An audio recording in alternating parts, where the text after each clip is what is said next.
Vote যত এগিয়ে আসছে বীরভূমে ততই রক্তক্ষয়ী হচ্ছে কেষ্ট কাজল সংঘাত।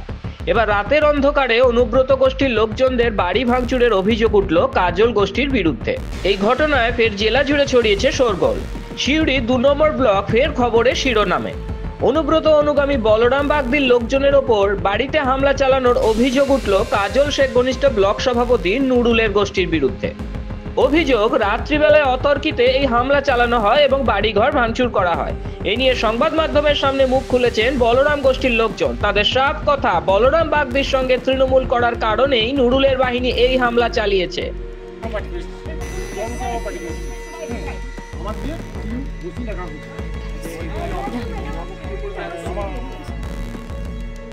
আক্রান্ত তৃণমূল কর্মী মানু বাগদি বলেন, রাতে আমরা শুয়েছিলাম, তখনই অতর্কিতে হামলা চালানো হয়। অনুব্রত ঘনিষ্ঠ বলরাম বাগদির সঙ্গে থাকার কারণেই বিপক্ষ গোষ্ঠী তাদের ওপর হামলা চালিয়েছে বলে অভিযোগ করেন মানু বাগদি। শুধু তাই নয়, 5,000 টাকা ছিনতাই করে নিয়ে গেছে বলেও দাবি তার। টাকা ছিল, আমার স্বামী টোটো চালায়। কি হলো আজকে, ঘটনা কি হলো, কার মাধ্যমে হলো? সন্ন্যাস বাগদি ছেলে শিবু বাগদি। আমরা ছেলে মেলে শুয়েছিলাম আমরা বাড়িতে, হঠাৎ এসে দরজা ধাক্কায়, দরজাকে লেতিয়ে ভেঙে দেয়, টিনে বাড়ি চালায়, নিয়ে এসে লি ধরকা রডে করে বাড়ি চালায়। আমার স্বামীকেও মারে, আমাকেও মারে, ঘরে ভাঙচুর করে। আমার স্বামী টোটো চালায়, টোটো চালার পয়সা ছিল 5,000 টাকা, সে কোটাও নিয়ে চলে যায় ওরা। কেন কেন মারলো? ওই বলরামের সাথে আমরা থাকি, বলরামের সাথে পার্টি করি, ওই জন্যে। আমরা তো স্বামী স্ত্রী। আর কতগুলো বাড়ি ভাঙচুর ভেঙেছে, অনেক বাড়ি ভেঙেছে। অমর বাগদি বলছেন, অঞ্চল সভাপতি বলরামের নির্দেশে আমরা পার্টি করি বলে এই মারধর করা হয়েছে। ব্লক সভাপতি নুরুলের লোকজনই এই হামলা চালিয়েছে।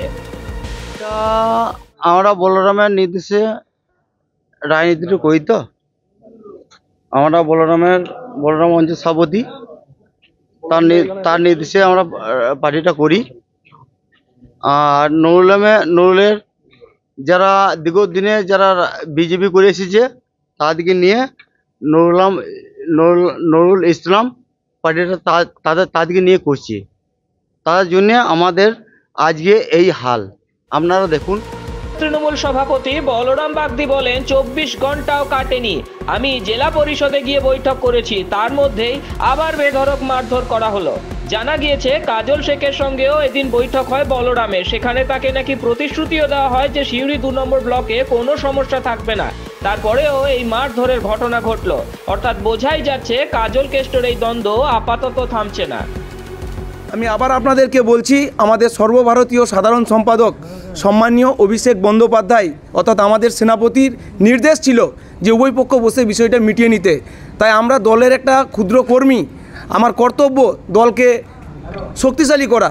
সেই অভিষেক বন্দ্যোপাধ্যায়ের বার্তাকে মাথাতে রেখে আমি জেলা পরিষদে গিয়ে সমস্ত রকম সার্বিক আলোচনা করে যত রকম কম্প্রোমাইজ করা যায় এসব করে আমি মিটিয়ে নেওয়ার চেষ্টা করেছি। এবং আমার সাথে সেটা কথাও হয়েছিল যে এলাকায় আর কোনো সমস্যা হবে না, সবাইকে নিয়ে সুন্দরভাবে একটা দল পরিচালনা হবে। কিন্তু 24 ঘন্টা কাটতে না কাটতেই আপনি দেখুন, গতকালকে বসেছি, গতকালকে বসার পরে আজকে 24 ঘন্টা কেটেছে, তার মধ্য থেকে প্রকৃত তৃণমূল কংগ্রেস কর্মীদের মারধর চলছে। কাজল শেখ ঘনিষ্ঠদের বিরুদ্ধে অভিযোগ উঠল অনুব্রত ঘনিষ্ঠদের ওপর মারধর করার। আর এতেই উত্তপ্ত সিউড়ি 2 নম্বর ব্লক। আক্রান্তদের অভিযোগ, তারা তৃণমূল করেও আক্রান্ত হচ্ছেন আর পুলিশ হামলাকারীদের বিরুদ্ধে কোনো ব্যবস্থা নিচ্ছে না। হাতে গোনা আর কয়েকটা মাস, তারপরই বেজে যাবে বিধানসভার ডঙ্কা। কিন্তু তার আগে সিউড়ি 2 নম্বর ব্লকের এই পরিস্থিতিতে তৃণমূল কংগ্রেস প্রবল অস্বস্তিতে। ব্যুরো রিপোর্ট, মাধ্যম। अरुणाचल सरकार का संकल्प 5 प्रतिज्ञा: शिक्षा से सशक्त भविष्य, कृषि से समृद्धि का, प्रकृति का साथ विकास, हर घर तक ग्रीन एनर्जी, पर्यटन से नई पहचान। इन प्रतिज्ञाओं के माध्यम से हम बनाएंगे ऐसा अरुणाचल सुंदर, स्वच्छ, सुरक्षित, शिक्षित, स्वस्थ और समृद्ध। हमारा वादा, विकास भी विरासत भी।